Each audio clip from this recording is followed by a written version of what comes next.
get into rooms and it's like big people, you know. You feel intimidated. I feel intimidated. I can relate. People that have been doing what they do for a very long time, you know. I like Dr. Miles Monroe. He says it's only courage when it is contrasted with fear. You say that's a big factor, like they're dedicated to something that's outside themselves, that it's not only the work. Absolutely. That it's very important that you know what their beliefs are and why. Because you can easily get consumed by what you do and who you are. And that's how most people fall.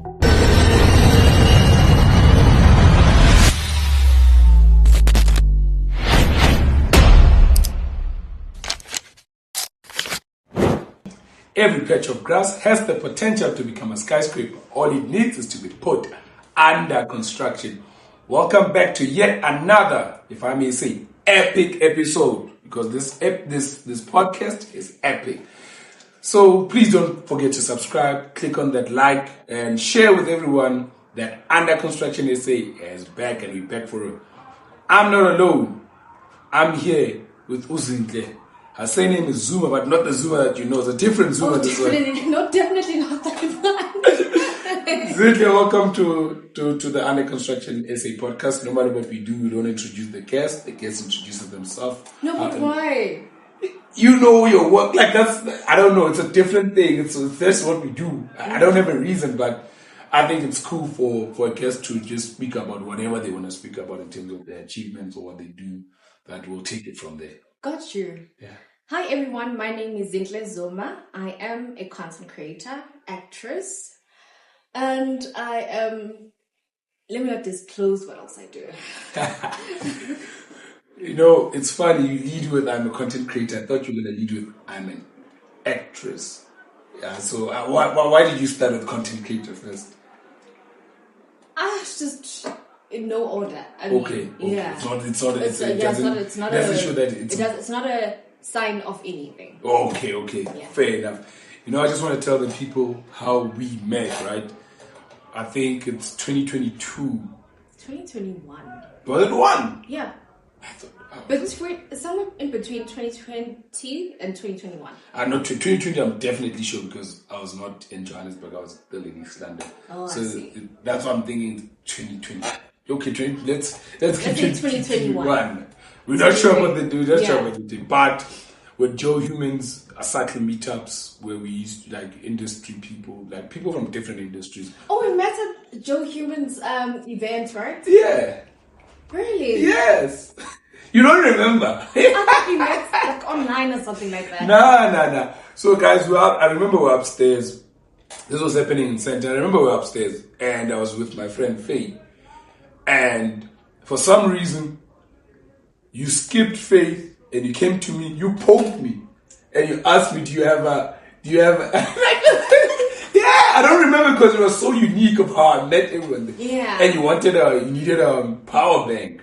Oh. And I had a power bank. Oh, and then I gave you a power bank because you wanted to Uber home. Yeah. Then you charged, you exchanged numbers because I wanted to do an interview with you. Got you. And the rest is history. Funny how relationships begin, right? Yeah. You're a power bank. Oh, no. Yeah, so I was like, and I remember, I'm like, this girl is so brave. What? You skipped it? How do you know I have a power bank? That's the thing. How do you know I have a power bank? I was just led by the Holy Spirit. This man has got the power bank. Okay, I'll give that to you. Yeah. But Zinhle, just tell us a little bit more about yourself, like your background. Where are you growing up? How's that looking like? And yeah, how do you arrive in the big city of Johannesburg? So Zinhle is a girl from a very small town in KZN called Danhauser. Most people are not familiar with that small town game. But can I disclose people's names? Can I? You can. So we share the same hometown with DJ Zinhle. Okay. So yeah, I'm just a girl from KZN, small town, who's always like had big dreams that I wanted to be this big actress, and I wanted to leave Danhauser because I knew it was something bigger for me out there. Okay. That is how I find myself in Joburg doing what I do. because you had big dreams. So I want to ask, what's it about Tannhauser, or what inspired you to think about being an actress? Was there something, is it DJ Zinhle, what influenced you into this direction? Because I can only imagine when you're in Joburg, it's, you see like everything, you have SABC, you like the things are around. I imagine you're in KZN and in Tannhauser, there's really not much that says that you can be a content creator or you can be an actress, like you can go into this industry. What for you was that thing that said, you know what? I think we can say it's a DJ Zintle because she started DJing from like years ago. Okay. Yo, Jiga times. I was still like in primary school at that time. And I think there was a moment where she was I think it was the very beginning stages of her career as a DJ as well. Okay. And then she was looking for young girls that were going to dance for her. Okay. And I happened to be one of those girls. Okay. As young as I am. Because besides virginity testing back home. So obviously you have to be a virgin to go dance for someone. Okay. And then I could see, it's very nice. She got all the attention. People were very nice to her. Girls wanted to do her hair. Okay. So I thought, I also would like to. This is so cool. Yeah, this is so cool. Yeah. I also want this, you know? And then obviously not to be a DJ, but to be someone. Okay. You know, whatever that meant. Even if it meant that I become a doctor or I'm on TV, you know. So that is how I started dreaming big. Okay. So how do we get to a point, because now the seed has been planted that I know I want to be something and I want to be something. But how does it start to say, okay, I'm fully pursuing acting. I want to be an actor. Like, what's that moment? What's that day? Like, take me back to the day where you decided, I want to do this thing. How was it feeling like? What was happening? You know? I feel like acting found me because I don't remember a time where I said, I want to do acting. I'm going to go for acting. Initially, I had wanted to be a presenter. I remember I entered a presenter search and then I could see it was, to penetrate this presenting thing is a bit difficult.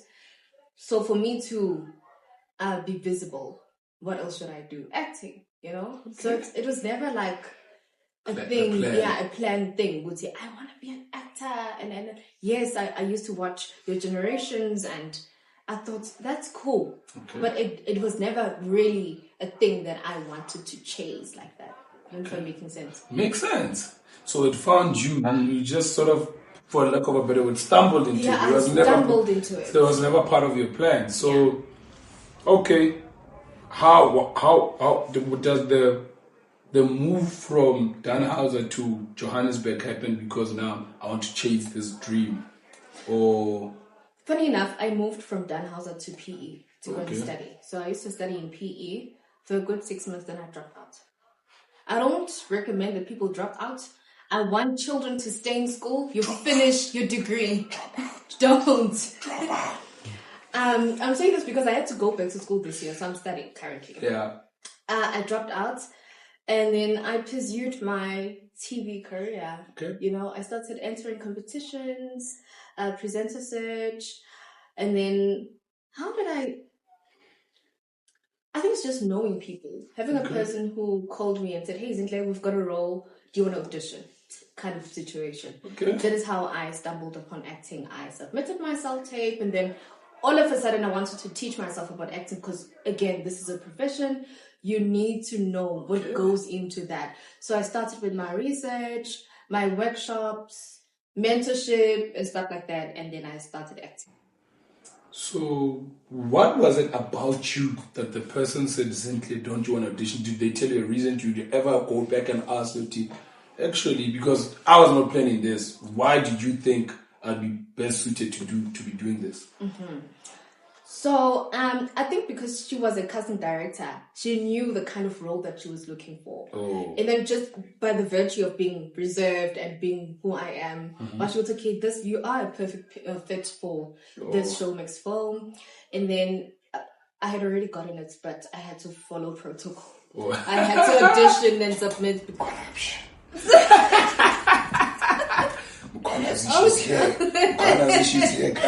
Oh, don't say that. No, I auditioned, I submitted, and then channel approved, the producers approved. So yeah, I played with amongst like a lot of industry giants. I was very nervous. I could remember there was a time like I was shaking throughout that entire production because I was like, what am I doing here? Imposter syndrome. I was probably the only one who's new in the industry in that production. So yeah. You know, when you speak about shaking and imposter syndrome, that day I met you at Joe Human's thing, I was still starting out. You know, you can imagine my podcast is, you know, when people know that I started online, it was not looking the best, and I knew you. And when you walk in, Candice Zinhle, there's Pamela Mdana, there's Lemi, there's Alfie Sipo was not that big at that time, but there's Mesh Startup, there's Inga. There was a lot of these people who are influential and not only celebrities, but they were in business. They're also in business. So when I got in there and it's set and it's looking fancy, everyone is looking good. Yeah. When you speak about imposter, I remember calling my friend that day, like, I don't think I belong here. I want to leave. I kid you not. And my friend's like, you're not gonna do that? Yeah, you're gonna stay there. Luckily, I came with someone. Yeah. And I was sharing away from England. Faith literally grabbed me. Yeah. And introduced, oh, my friend has a podcast. Went all around. And funny enough, the first people, the group of girls that she introduced me to, I think there were 3. And one of them was Rhea. Rhea, a year or 2 later, decided to give me a camera to record under construction. Oh, dope. So that whole, like, just being in the right place at the right time and actually having the right, but I won't lie, like, I was not feeling the best. But my question is then, did you ever find a way to deal with imposter, or is it still a thing for you even right now?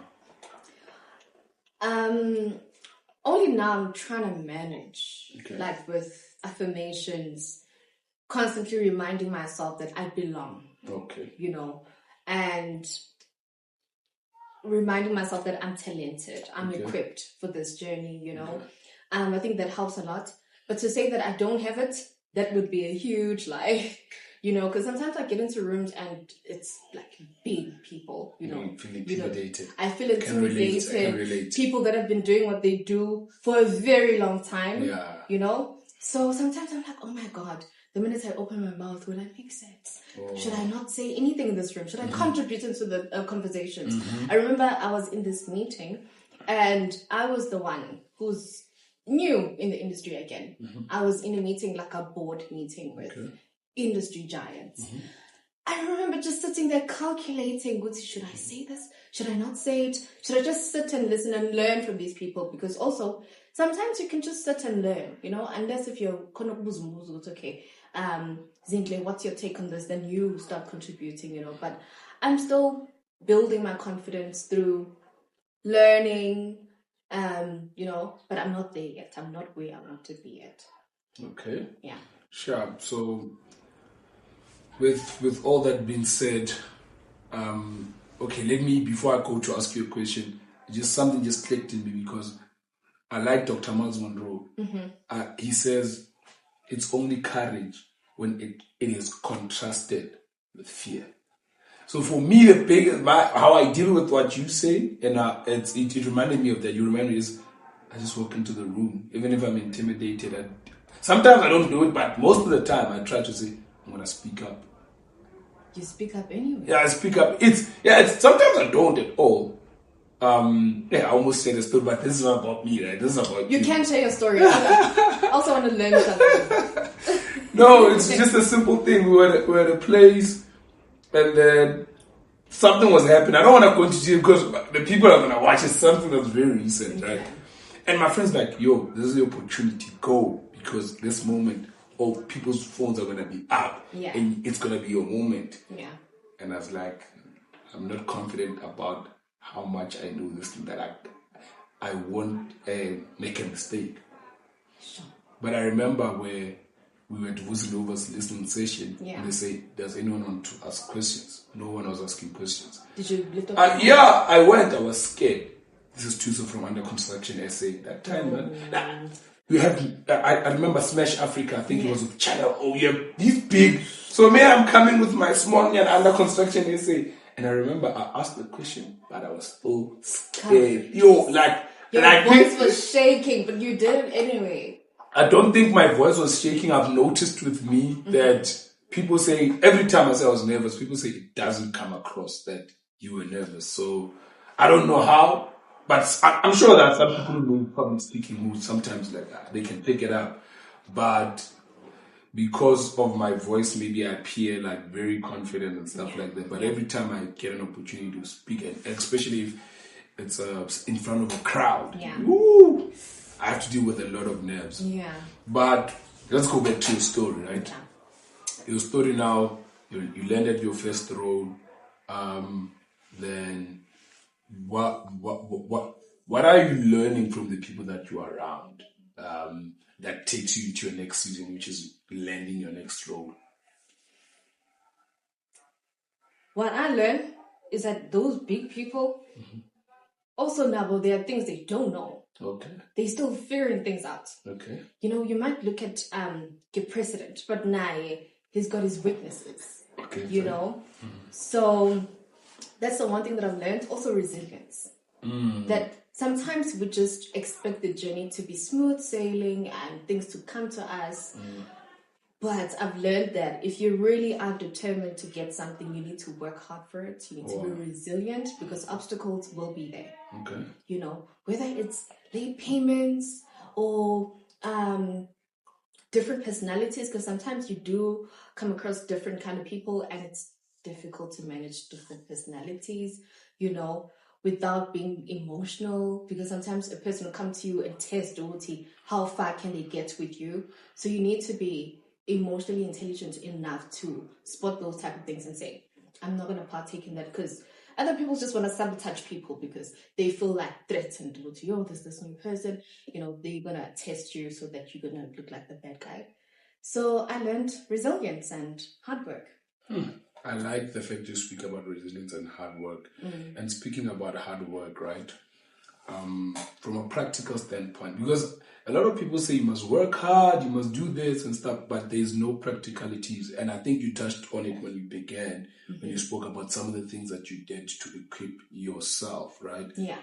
So, right now one of the shows that you are doing, or you did or you're doing is Pinkville, right? Yeah. So what do you learn what are the hard work, the practical things that you are doing to ensure that you get to a point where today we are able to see a reel of Zinhle, see that you did that's trending like that?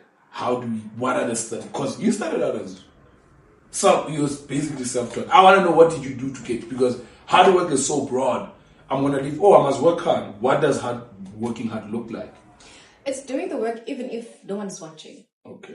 Listening to your Denzel Washington, what they do, how they treat a scene. Your Viola Davis. Viola Davis is my favorite actress. But doing the work when no one's watching. Okay. Like reading books, autobiographies, getting a mentor. Someone who's doing what you're doing and they where you want to be one day. Listen when they speak. Ask questions, approach people, because also people tend to be afraid to approach a person. I've gotten so many things just from merely getting to an event, walking up to a person that I'm scared of and approaching them and just introducing myself, and then I get opportunities like that, So just do the work behind the scenes. Just do the work behind the scenes. That's just work. I think we must work hard. Work smart. What's working smart? That's what I want. You said what's working smart? What do you mean? Just proximity, first of all. That's why I wanted us to take it. This is what I'm asking for. Be in the rooms with the right people. Network. And approach people. Write emails. I've gotten invitations just purely from proposing to your PR ladies, right? And sometimes I'll just write an email, get ignored sometimes, get rejected. But I do get responses here and there. And I think that helps. Okay. Now that we're speaking about networking, because I think I can sort of relate some of the stuff because I go into networking. PR is a quite huge thing in the space, especially for live interviews or wanting to be at events for me. Yeah. I want to ask this: how do you deal with the rejection? Because we do get a lot of, because those people will reject you. Like, imagine, like for me, my favorite superstar. I'm like, yo, I've never. I'm like, yo, I'm excited. Yeah. They're like, they look at you snacks. How do you deal with those things that they don't discourage you, because you can get easily discouraged? Like, because the industry is like, it's very brutal. Yeah, it's unforgiving, and no one owes you anything, right? Actually, yeah. No one owes you anything, and you can't be entitled to someone's success, right? But how do you deal with the rejection part of the work that you do? So as an actor, we get like rejected all the time.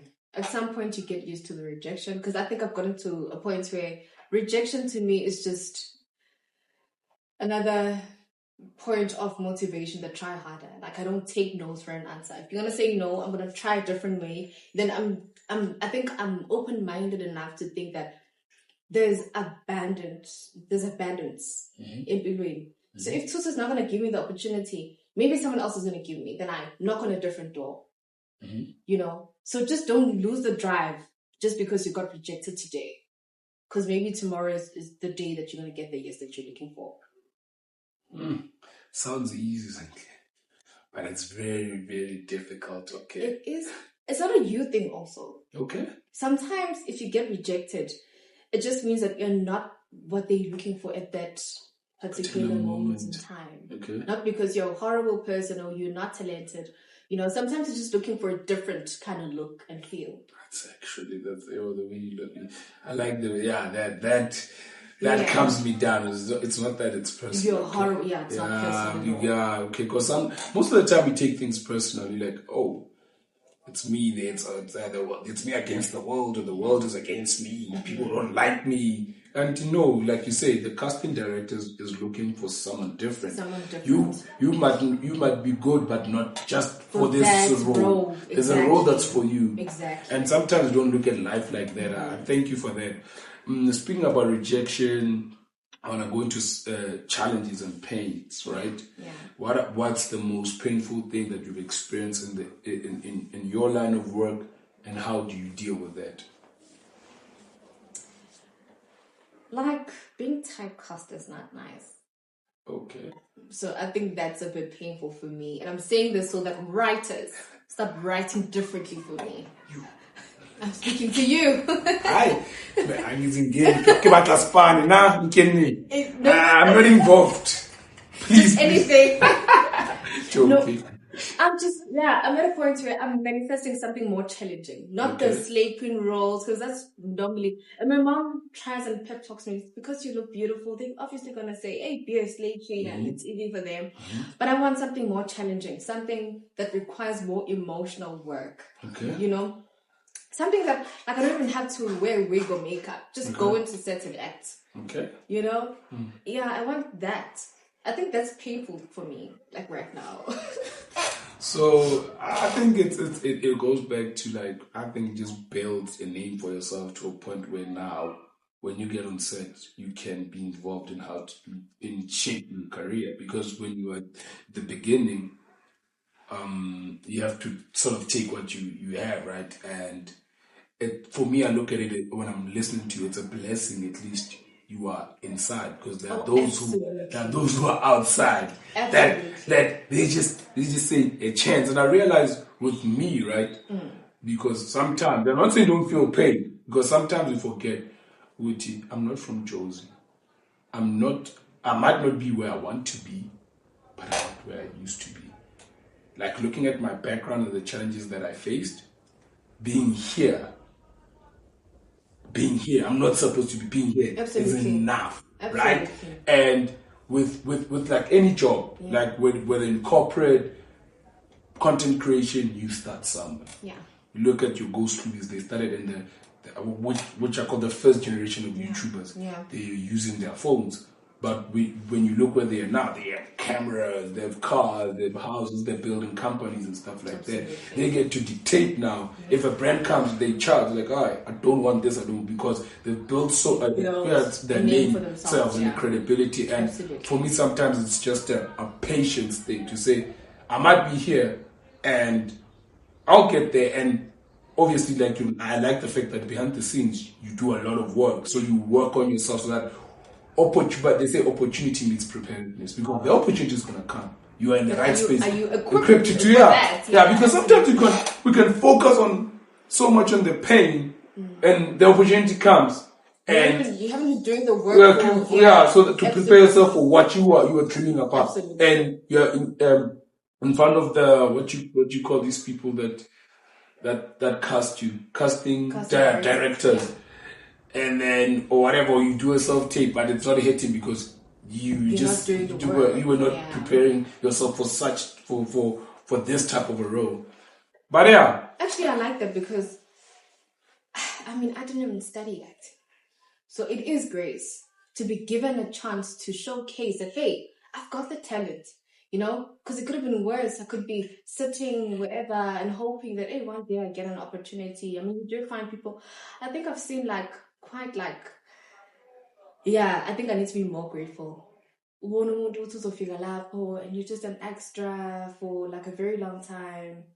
You're not even giving me one line, at least I've got dialogue. So I agree with that. Yeah, because it's sometimes you have to be grateful to say, okay, at least there's progress, because there are people who are stuck in the loop. Absolutely. Like they're not moving right now. Some act. That's why for me, when someone says I want to act, I'm like, I fear for you, because some actors have to go back home. Like if you invest you go to vet to invest in studying this thing, and then there was a time where I had to go back home as well. How was that? So acting is not easy at all. If you were to ask me if I would advise my child to every creative thing to pursue acting, that's a no. That's a big no for me. Not that I'm dictating for them, but I would sit them down and say, okay, what are you interested in doing? How lucrative is that? Mm-hmm. It's a business. Now we're looking at it from a business point of view. And then from an acting POV, it's a very harsh industry. We've seen it. Mm-hmm. There's industry giants, we train all the time. The industry is not kind to their talent. Mm-hmm. People exploit people's talents. People don't pay people. So it's not a nice experience. And also, the rates are not good, guys. That's another thing. Yeah, that's another thing I've noticed. I know that we watch TV and think, I'm an actor in Mali. Gone are those days. Now we know the reality of that. And also, it's quite uncertain. I know people like to romanticize the glitz and glam. You have to do a lot of jobs for you to be making a living as an actor. You need to be acting on this show and that show, and also getting those roles all at the same time is not an easy thing to do, So I wouldn't advise my child to pursue acting. Okay, so you say a mouthful. So that I'm wondering, I'm thinking of where to start. But maybe let me ask this question: is that how do you deal with? Because again, I'm a creative. I can only imagine you. For me, it was. I'm interviewing all these famous people, but it's not translating, it's not making money. That's why I got frustrated and stopped the podcast, because this thing doesn't make sense, right? I'm interviewing Casper. Everyone is clapping hands for me, but I feel like I'm stuck in a loop. Not getting anything. I'm not getting anything. I'm putting so much work into it. Yeah. And money. And I'm not making any money back, right? For me, how do you navigate trending like you're doing with Pinville, House of Zwite, being on House of Zwite, being on those big popular shows, and then when you look at the pay, you're at home I'm trending or I'm famous, but I know it's not reflecting It's not reflecting, but I've seen other actors where they're making a good living from that. Okay. But obviously, you have to put in the work and be very patient for you to get to a point where you can finally say, I've made it. Okay. You know, so you need not to quit. You need not to give up when it gets difficult, when the time where you need to go back to KZN, to the rurals comes, because it will come. Life is very seasonal. So it goes on. We'll see how strong are you for the journey. And mentally, are you strong enough? Because also it requires a lot of mental strength, you know, to be, like you're saying, to be on a big show. Now you have to go back to Emakaya, your commands. And it's tough. It's not easy at all, guys. You know, so sometimes the desire to be seen, like I always question myself, do you really want to be seen? Because it's not easy. It comes with a lot of pressure, you know. And especially when you're still starting out, you don't, like, you cannot afford a car. And then people, the minute they see you on TV, they expect you to pull up with the ride and the Merc. And, you know, that's why people start, like, lying about their lives and. So it's not easy at all. So if you really want to be an actor, you have to have grit and mental strength, because sometimes it does temper with your mental health. Grit and mental strength. I like that.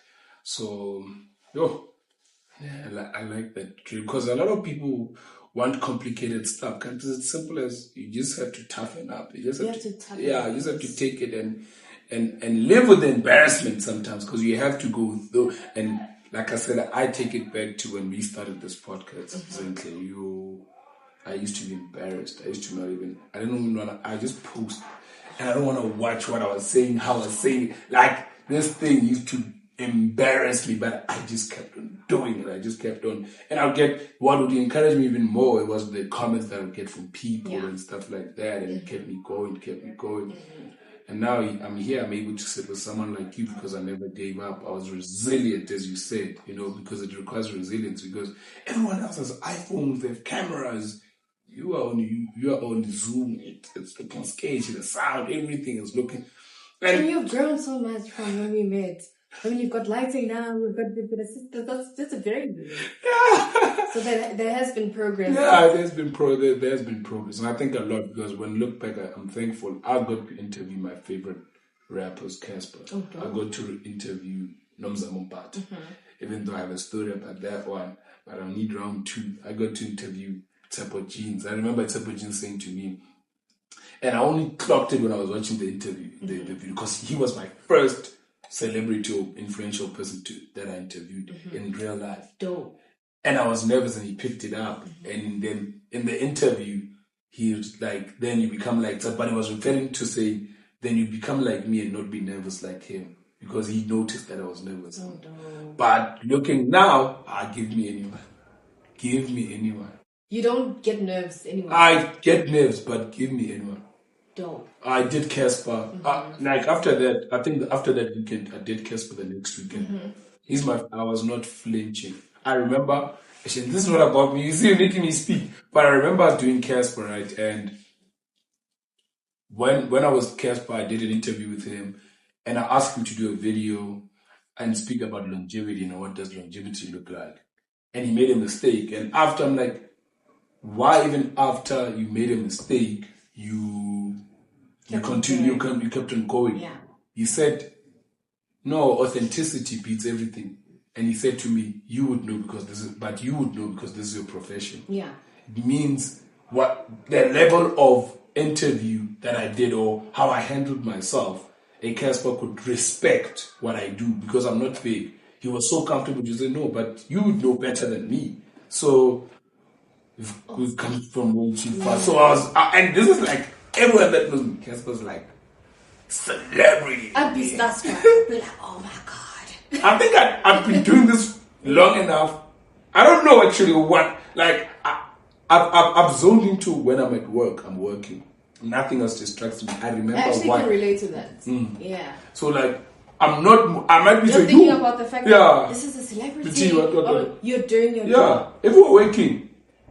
I actually can relate to that. Yeah. So when I started, it was different, but now we're working, I'm at work, and I don't know how I got to that. I know I'm good now. Like, I've built enough, I've done enough interviews to say, I might not be the best of the best. But you know what But I know what I'm doing. I've done enough research and I've done enough. So you spoke about mentors at some point in the beginning as we were having a conversation.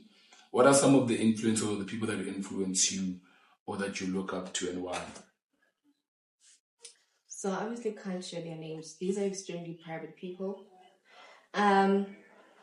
It's just their way of doing things, man. You know? Those are the people that have lived life. For me to sit down and listen to someone, you must have lived life. Like, for instance, if you want to marry one day, you need to listen to a married person. I have my... you know why? Yeah. You know why? My friends, right? And I'm sorry to interrupt you. Yeah. My friends who are married right now, they're like, they didn't want us enough. What do you mean? They are shocked at some of the things because people say, no, it's all nice and like marriage is the best thing and stuff like that. Yeah. So they didn't prepare them for the fight, the realness of it, like what happens. And some of them even thought that they were the only people, right? Yeah. Like there's like, I hope people are not hearing the background. There's like, they thought there's something wrong about me. Can't you know? When they meet up and they talk, no, I went through this. Me too. And then and all of them have a consensus that they didn't want us enough. Now they're warning the people that, like, when we have bachelors, we sit down like, yo, this is what you do. And recently one of our friends was like, this happened, and I was laughing because exactly what they said is happening. And it's literally 2 weeks of him being married, and it's the funniest thing ever. So that's what I'm saying. It helps, but I'm just saying on the contrary is if they don't tell you the truth, you might end up divorcing because you think, this is not normal. Yeah. So, but continue. You were speaking about your influences and So you must have done something for me to actually, so those people teach me important life lessons. And I'm going to say this. Most of them are dedicated to something higher than themselves. Whether it's God or ancestors, and that's the one thing that you need to get straight, your spiritual realm. So mostly important life lessons. Would you say that's a big factor, like they're dedicated to something that's higher themselves, that it's not only the work. Absolutely. That it's very important that you know what their beliefs are and why. Because you can easily get consumed by what you do and who you are. And that's how most people fall. So if you've got something higher than yourself that you pray to ask from, then it helps you in humbling yourself and continue with the learning journey, because you have to constantly be learning for you to become whoever you want to become. So it's that.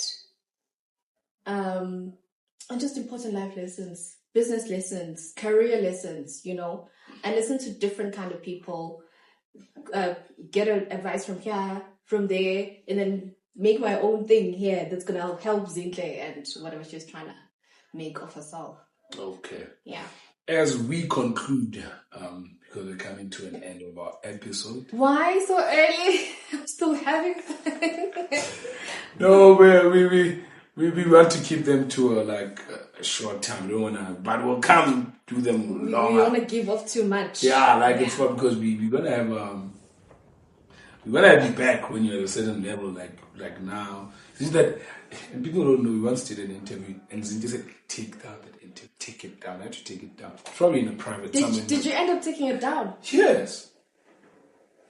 That was probably my very first interview, and I wasn't.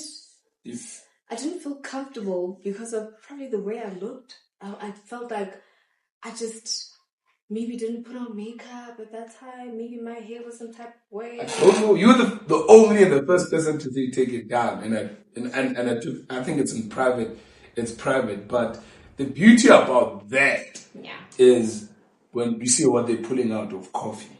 What he said, because we ask questions related to what does the future look like, right? For internet, when you speak and people can say, look at who she is, but look at how she looked, and then the transformation journey. So that really helps. But I don't know at the time what was it is exactly that you didn't. I also can't really remember what was Because it's a long time. I think 2032 there, somewhere there. So it's been a couple of years since then, and we've seen the growth. We've seen amazing stuff. So in conclusion, as we finish off, is there anything that you'd like to say or share with the people that are watching? Absolutely. Tsanang Skolo. I cannot stress this enough. Not to say that education is the key to success, but it is. Whether it's formal or informal. It is. Yeah. But Tsanang Skolo, be out there, be kind, be nice to people. Do unto others what you want done to yourself. Don't be a diva. Don't be you know what I mean. So just be a nice person. Be a pleasant person. Be a nice person. Yeah. What does the future look like for Zintle? Yeah. So according to what I wish for. I see myself running my own businesses one day, being a mom, being a wife, having a family of my own, because that's what I want. You know, in my beautiful mansion house with a very loving husband, a sweet and kind man, and a good father to my kids. So yeah, that is what I'm looking. I'll be reverting back to this interview once that happens. Now I know, and I like what you've mentioned, the family. In terms of acting, where do you see yourself? What would you like to achieve in terms of that lane? I would like to get a Netflix role. Okay. It can be a supporting role or a lead, but leads, that requires a lot of, it's a huge responsibility. So yeah, I think a very nice Netflix role. Oh, you want to be on Netflix? Netflix, I hope you guys are watching. There's production companies, I almost named. But no papa, but from Danhauser to the big city of Johannesburg, a lady who never intended to be an actress, but she finds herself in a space and she's killing it. And we look forward to what God is going to do through her life and her talents. Ladies and gentlemen, thank you for watching yet another epic episode of Under Construction SA. Don't forget to like and subscribe. From me, your host, Zinhle Zuma. Thank you for watching. Thank you for having me. Oh, yo.